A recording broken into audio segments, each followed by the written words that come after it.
Thank you very much, everybody. It's a great honor to have Prime Minister Mark Carney with us. As you know, just a few days ago, he won a very big election in Canada. And I think I was probably the greatest thing that happened to him, but I can't take full credit. His party was losing by a lot, and he ended up winning. So I really want to congratulate him. It was probably one of the greatest comebacks in the history of politics. Maybe even greater than mine. But I want to just congratulate you. That was a great election, actually. We were watching it with interest, and I think Canada chose a very talented person, a very good person, because we spoke before the election quite a few times. And it's an honor to have you at the White House and the Oval Office. And you see the new and improved Oval Office as it becomes more and more beautiful with love. You know, we handle it with great love. And 24-karat gold, that always helps too. Right? But it's been a lot of fun. We're going over some of the beautiful pictures that were stored in the vaults that were for many, many years, in some cases over 100 years. They were stored in vaults of the great presidents, or almost great presidents, all having a reason for being up, every one of them. So it's very interesting. But I just want to congratulate you, and ran a really great race. I watched the debate.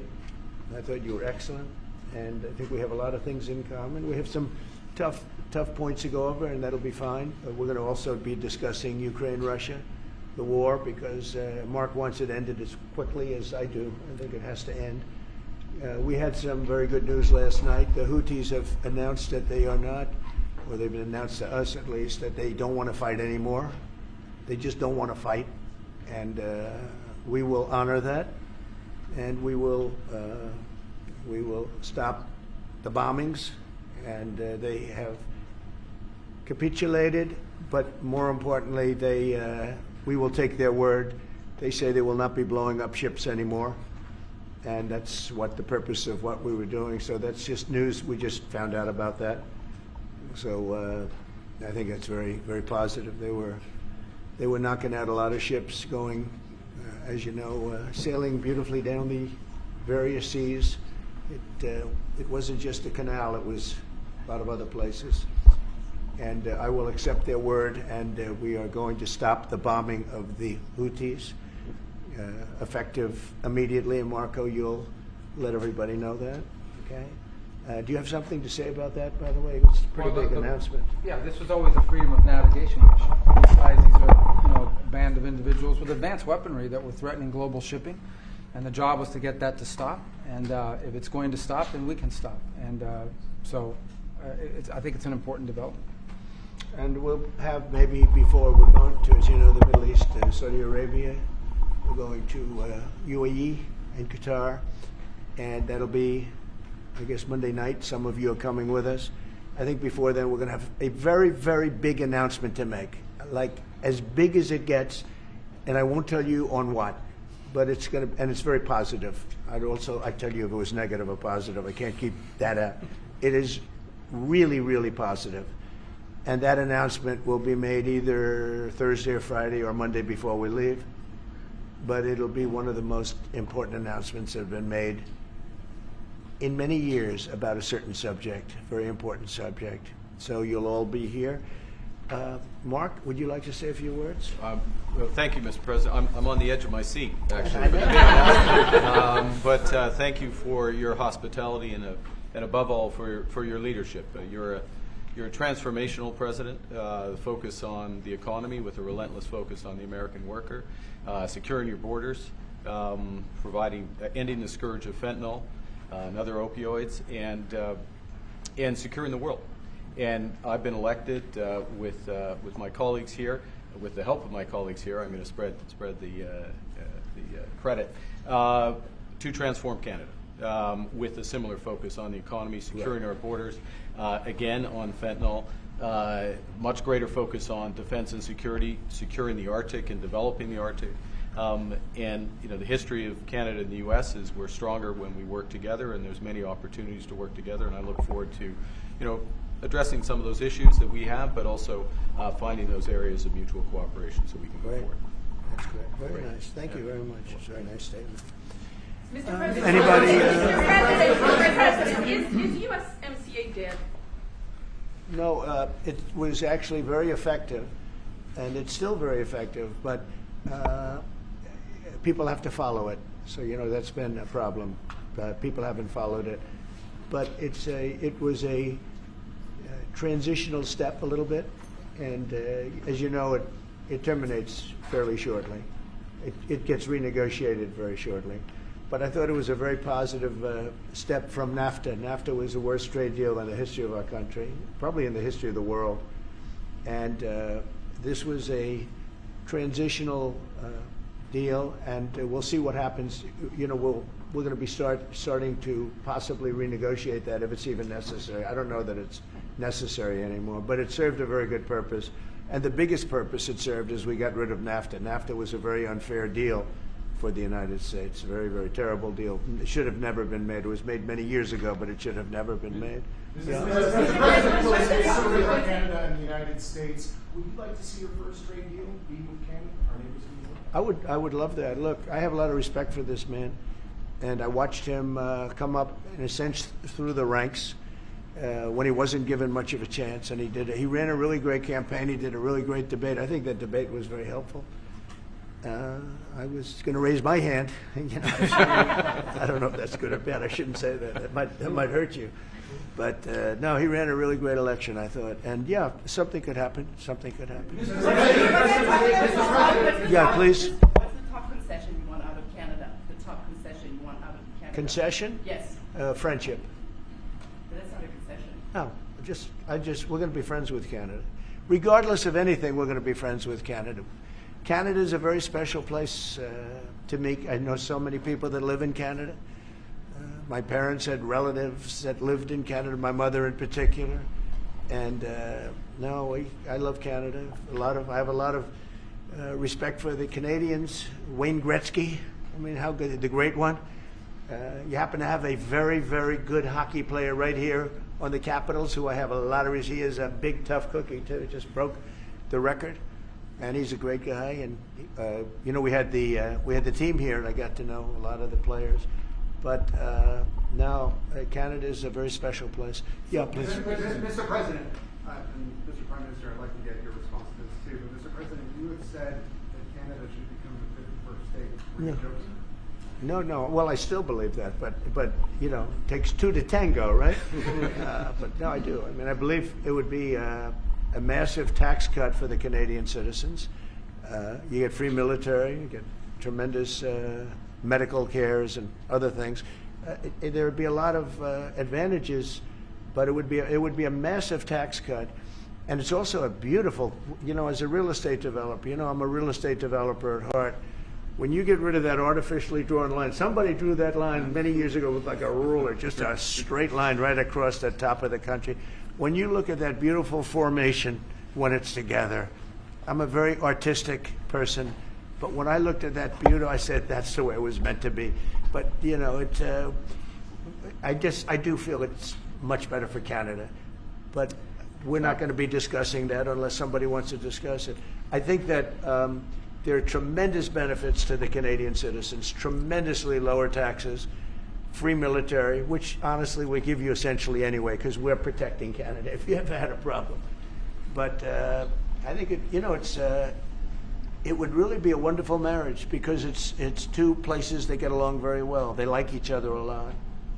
Well, if I may, as you know from real estate, there are some places that are never for sale. That's true. We're sitting in one right now, Buckingham Palace, that you visited as well. That's true. And having met with the owners of Canada over the course of the campaign last several months, it's not for sale, won't be for sale ever. But the opportunity is in the partnership and what we can build together. And we have done that in the past. And part of that, as the President just said, is with respect to our own security. And my government is committed for a step change in our investment in Canadian security and our partnership, and I'll say this as well, that the President has revitalized international security, revitalized NATO, and us playing our full weight in NATO, and that will be part of it. And they have, I must say, Canada is stepping up the military participation because Mark knew, they were low, and now they're stepping it up, and that's a very important thing. But never say never. Never say never. Mr. President, I'm saying that what would it take to get the tariffs off of Canada? Well, we'll be talking about different things. Like, we want to protect our automobile business, and so does Mark. But we want to make the automobiles, and we want to, we have a tremendous abundance of energy, more than any country. We have, just in Alaska alone, Anwar has been reopened now. Anwar is probably the largest find anywhere in the world. They say it's larger than Saudi Arabia. I don't know, but it's a lot. But we have tremendous amounts of energy. Other countries don't. We're both lucky in that way. They have energy. We have energy. We have more than we can ever use and more than we could ever sell, actually, and you have the same thing. So we're two countries that are very lucky. If you look at China, they don't have that. It's a big disadvantage. Other countries, most countries don't have. Most countries don't have that. So Canada and us, we have a lot of advantages over other places. When you consider what Mr. Carney just said, that Canada is not for sale, does this make the discussion a little more difficult to start on? No, not at all. No, not at all. No, time will tell. It's only time. But I say, never say never. I've had many, many things that were not doable, and they ended up being doable, and only doable in a very friendly way. But if it's to everybody's benefit, Canada loves us and we love Canada. That's, I think, the number one thing that's important. But we'll see. I mean, over time, we'll see what happens. Mr. President, China. I was hoping you can clarify something. Earlier this morning on Capitol Hill, Secretary Bessent said that there had been no negotiations yet with China. You have said something different. They want to meet, and they're doing no business right now. And those ships are turning around in the Pacific Ocean. Big turn. Those are big ships. Those ships take about 10 miles to turn. And, we lost $1 trillion to China on trade because of an incompetent president that we had who preceded me, grossly incompetent. You're finding it out more and more now. And by not trading, we're losing nothing. So we're saving $1 trillion. It's a lot. But they want to negotiate, and they want to have a meeting, and we'll be meeting with them at the right time. But you haven't met with them yet. I have not met with them, no, of course. You would know if I met. I'd tell you. They want to meet, but, we are right now. Look, they're suffering greatly. Their economy is suffering greatly because they're not doing trade with the U.S. And they made most of their money off the U.S. Don't kid yourself. They don't make the money off other countries like this. And they were making. We had a trade imbalance. We had a deficit, or they had a surplus. Another way of saying it, of more than $1 trillion. Think of it, more than $1 trillion. And because of 145%, that's the only reason, but because of they have now 145% tariff, there's no trading. You can't trade with 145%. We are, therefore, making, in a certain way, I guess, $1.1 trillion. In other words, we're not losing $1.1 trillion. Our deficit is much better. When I started, I say we were losing billions of dollars a day on trade. That's rapidly turning around. We looked at numbers this morning. So we were losing, the United States during Biden was losing more than, I won't even give you numbers because they're so embarrassing, but billions of dollars a day on trade. Those numbers are rapidly turning between the tariffs. Don't forget, we're now getting 25% on cars, 25% on aluminum, 25% on steel, and maybe more importantly, massive numbers of companies are moving into the United States. Honda, we have tremendous, the car companies are moving in at levels we've never seen before. The biggest investment ever made in the United States is being made right now. Trillions of dollars. I would say we could be at $9 trillion. You could go back to other presidents. They haven't had $1 trillion for their entire term. Look at Biden. He had bad numbers. People were leaving. They weren't coming in. They were leaving with Biden, and he didn't know the difference. The only thing he knew is people coming in. You know who they were? Illegal immigrants, okay, from prisons, from mental institutions, from all sorts of places that weren't good, from gangs, from Venezuela. They were coming in and they were criminals and murderers. 11,888 people that murdered, and at least half of them murdered more than one person. This is what Biden led into our country. I'm bringing in big companies. We have Apple is investing $500 billion. We have Jensen, as you know, is going to be 500 biggest chip maker, or chip thinker, I call him. He's really a thinker more than a maker. But we also have the maker, Mr. Wei. I get to know them all in the last, it was a cram course, but they're all moving into America because of the tariffs. And I don't think people have appreciated it. Some people do, some of the smart people do. So we have more money coming in. It's really an amazing thing. We have more money being invested in the United States now than at any time ever before in our history, and it's not even close. And I think the real number could be 9 or 10 trillion. We don't know everybody that's doing it. We have many. I just heard about a plant that's being built right now, a very, very top-of-the-line company, and they didn't come to the White House. They're just doing it because they're making it, because if they build here, there are no tariffs. And this is the big market. This is the market. That sets us apart from it. This is the market where everyone wants to be. Now, if I didn't come here and do this, all of a sudden we wouldn't be the market where everyone wants to be. So we're able to do it in time. But we're going to have a great announcement, and I'm not necessarily saying it's on trade. Going to the beginning, we're going to have a great announcement over the next few days, an announcement that will be so incredible, so positive. And I'm not saying, I don't want you to think it's necessarily on trade. Just to finish, we also have a situation, because everyone says, when are you going to sign deals? We don't have to sign deals. We could sign 25 deals right now, Howard, if we wanted. We don't have to sign deals. They have to sign deals with us. They want a piece of our market. We don't want a piece of their market. We don't care about their market. They want a piece of our market. So we can just sit down, and I'll do this at some point over the next 2 weeks, and I'll sit with Howard and Scott and with our great vice president, who has done a really good job. We have some good news to report on a lot of fronts. But JD will be there, and Marco, and we're going to sit down, and we're going to put very fair numbers down, and we're going to say, here's what this country, what we want, and congratulations, we have a deal. And they'll either say, great, and they'll start shopping, or they'll say, not good, we're not going to do it. And I said, that's okay, you don't have to shop. Now, we may think, well, they have a right, you know, that maybe we were a little bit wrong, so we'll adjust it. And then you people will say, oh, it's so chaotic. No, we're flexible.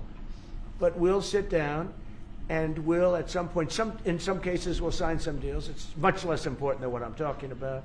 For the most part, we're just going to put down a number and say, this is what you're going to pay to shop. And it's going to be a very fair number. It'll be a low number. We're not looking to hurt countries. We want to help countries. We want to be friendly with countries. But you keep writing about deals.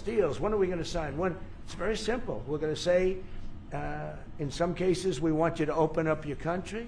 In some cases, we want you to drop your tariffs. I mean, India, as an example, has one of the highest tariffs in the world. We're not going to put up with that. And they've agreed already to drop it. They'll drop it to nothing. They've already agreed. They would have never done that for anybody else but me.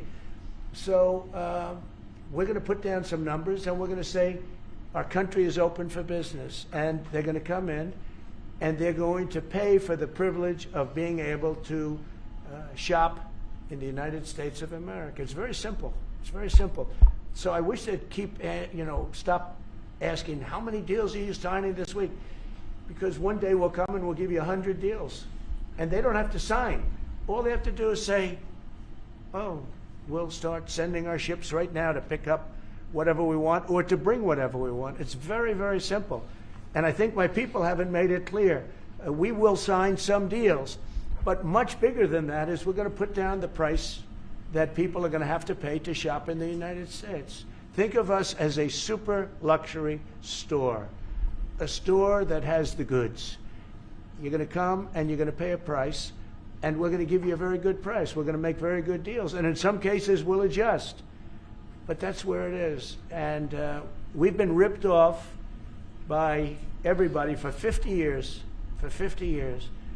and we're just not going to do that anymore. We can't do that. And we can't let any country do that to us. We're just not going to do it anymore. On the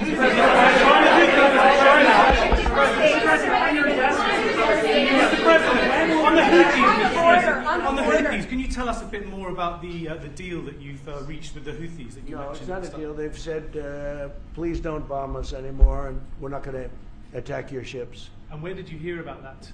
It doesn't matter where I hear it. The very good source, I could tell you. Very, very good source. Would you say, Marco? I would say pretty good, right, JD? A very good source. Mr. No, they don't want to be. They don't want to be. They don't want to be bombed anymore. You know. Sort of thought that would happen. No, behind you, please. Clarifying something you said on USMCA, is the U.S. prepared to walk away from that pact? For what pact? USMCA. No. It's fine. It's there. It's good. We use it for certain things. It's there. We have the USMCA is a good deal for everybody.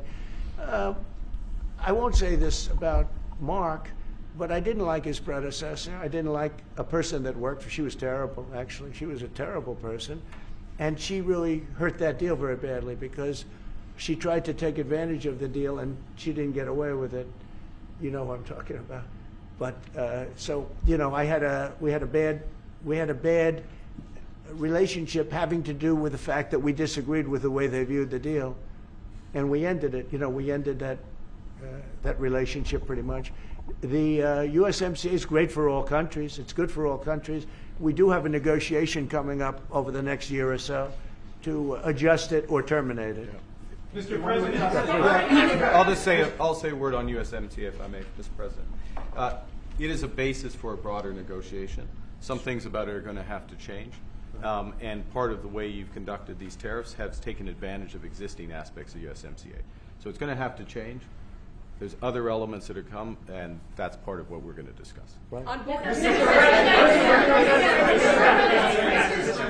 During the campaign, Prime Minister Carney talked about the American betrayal. How do you react if Canada decided not to shop in the American store as much as before and decided to partner with other countries?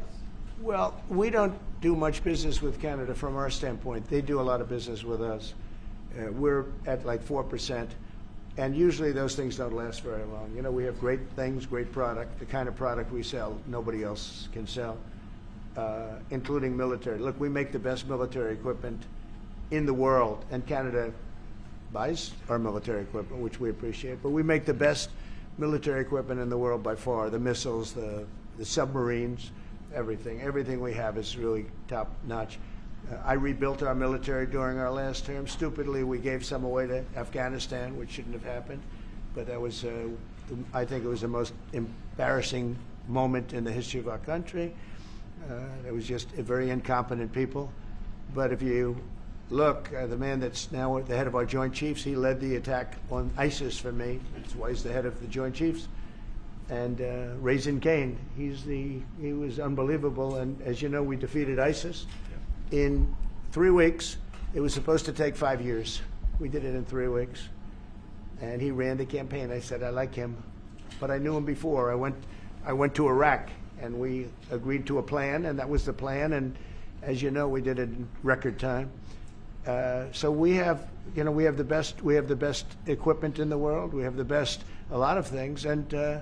But Canada does a lot more business with us than we do with Canada. Yeah. Mr. President, your investments, Mr. President. When do you think the investments that you've announced, the trillions, will finally hit the economic data this year? When you're saying about the tariffs? No, about the investments that you've announced. You've announced. Oh, it's hitting right now. Look, they're already starting AI plants. These are not people that look for financing. That's a good thing. You know, in real estate, you get a site, then you have to look for financing, you have to get your zoning, 5 years later you start building, you get a bank, then the bank's no good. These people have massive amounts of cash. The CHIPS Act was a ridiculous thing because that doesn't get them to build. All we did is hand very wealthy companies money. The CHIPS Act that was done by Biden. Billions, we give them billions of dollars. They don't even have to do anything with it. And then if you weren't, if you didn't have, and I don't want to be a wise guy, but if you didn't go with the DEI, if you didn't go with all of the different things, woke, if you weren't woke, you couldn't even use the money. You had to have a certain percentage of this and that and that and that. It's impossible to have. The companies actually complained to me. They say they gave me all this money, but nobody can get these people to do anything. I mean, look, President Obama, and if he wanted help, I'd give him help because I'm a really good builder and I build on time, on budget. He's building his library in Chicago. It's a disaster. And he said something to the effect, I only want DEI, I only want woke. He wants woke people to build it. Well, he got woke people, and they have massive cost overruns. The job is stopped. I don't know. It's a disaster. And I don't like that happening because I think it's bad for the presidency that a thing like that should happen. He's got a library that's a disaster. And he wanted to be very politically correct, and he didn't use good, hard, tough, mean construction workers that I love, Marco. I love those construction workers. But he didn't want construction workers. He wanted people that like never did it before, and he's got a disaster in his hands. Like millions of dollars, really many millions of dollars over budget. And I would love to help him with it, or somebody else. I could recommend professionals. But it was not built in a professional manner. By the way, nor was in California a little train going from San Francisco to Los Angeles that's being run by Gavin Newsom, the governor of California. Did you ever hear of Gavin Newsom? He has got, that train is the worst cost overrun I've ever seen. It's like totally out of control. So then they said, all right, we won't go into San Francisco. We'll stop 25 miles short. And we won't go into Los Angeles. We'll stop 25 miles short. It's hundreds of billions of dollars for this stupid project that should have never been built. And then they realized that it would have been a lot less costly if we just gave limousine service back and forth and gave it free. They would have saved hundreds of billions of dollars. They have airplanes that go there for one 1/100th the cost, and they have cars. They have a thing called the highway that goes back and forth. It's not fully utilized. And they got involved with this project. And Gavin, I always liked Gavin. I had a good relationship with him. I just got him a lot of water. I sent in people to open up that water because he refused to do it. And we just got him a lot of water. If they would have had that water, and if they would have done what I said to do, they wouldn't have had the fires in Los Angeles. Those fires would have been put out very quickly. But if you think about it, and you got to take a look at this, it's the worst cost overrun I've ever seen. I've watched a lot of stupid people build a lot of stupid things, but that's the worst cost overrun I've ever seen, what's happening between San Francisco and Los Angeles. And you ought to ask about that, because this government is not going to pay. I told our very great new Secretary of Transportation, he's doing a good job, Sean Duffy, I said, we're not going to pay for that thing. It's out of control. This is something that you don't have things like this. It's not even conceivable. Like 30 times over budget, 30 times. It's the craziest thing and now it's hundreds of, it was supposed to be a simple train. And I think the media should take a look at it. And I'd love him to run for president on the other side. I'd love to see that. But I don't think he's going to be running, because that one project alone, well, that and the fires and a lot of other things, pretty much put him out of the race. Mr. President, what changes would you like to see to the USMCA? Or what changes would you like to make? We're going to work on some subtle changes, maybe. I don't even know if we're going to be dealing with the USMCA. We're dealing more with concepts right now. Look, right now, we're doing trade. We have trade. They're paying a tariff on cars and steel and aluminum. And I think we have a baseline of 10% or something like that for the tariffs. But we're getting along very well. Right now, going no further, but we have an agreement. We did something with even parts. You want to discuss that, Howard, with respect to Canada, which helps Canada out? Sure. So we've made an arrangement with the car companies that 15% of their USMCA parts are included, and then 15% of foreign parts from the manufactured suggested retail price are not tariffed, to help domestic manufacturing really thrive. So it gave them a chance to be able to build their car parts factories if they're going to. A lot of these companies already have factories, and what they have to do is just fill them out.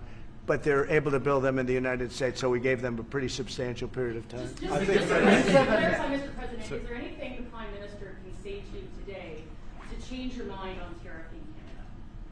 Tariffing cars? Tariffing Canada. Is there anything he could say to you in the course of your meetings with him today that would get you to lift tariffs on Canada? No, Why not? just the way it is. What's your 51st state? Yeah. If Canadians don't want it, would you respect that? Sure, I would. But this is not necessarily a one-day deal. This is over a period of time they have to make that decision. Yes, go ahead. Yeah, if I may. Respectfully, Canadians' view on this is not going to change on the 51st state. Secondly, we are the largest client of the United States in the totality of all the goods. So we are the largest client of the United States. We have a tremendous auto sector between the two of us, and the changes that made have been helpful. 50% of a car that comes from Canada is American. That's not like anywhere else in the world. And to your question about is there one thing? No, this is a bigger discussion. There are much bigger forces involved, and this will take some time and some discussions, and that's why we're here, to have those discussions, and that is represented by who's sitting around the table. See, the conflict is, and this is very friendly. We're not. This is not going to be like we had another little blow up with somebody else. That was a much different. This is a very friendly conversation. But we want to make our own cars. We don't really want cars from Canada, and we put tariffs on cars from Canada. And at a certain point, it won't make economic sense for Canada to build those cars. And we don't want steel from Canada because we're making our own steel, and we're having massive steel plants being built right now as we speak. We really don't want Canadian steel, and we don't want Canadian aluminum and various other things because we want to be able to do it ourselves. And we, because of past thinking of people, we have a tremendous deficit with Canada. In other words, they have a surplus with us. And there's no reason for us to be subsidizing Canada. Canada's a place that will have to be able to take care of itself economically.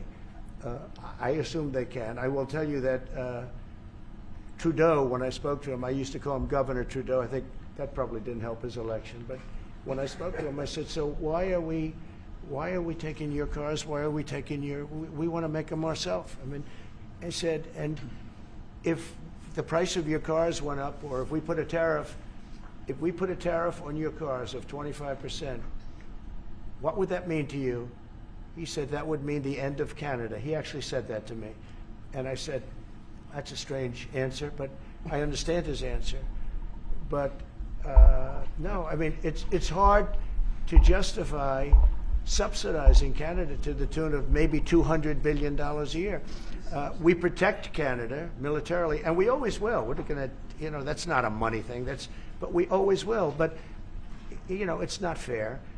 But why are we subsidizing Canada $200 billion a year, or whatever the number might be? It's a very substantial number.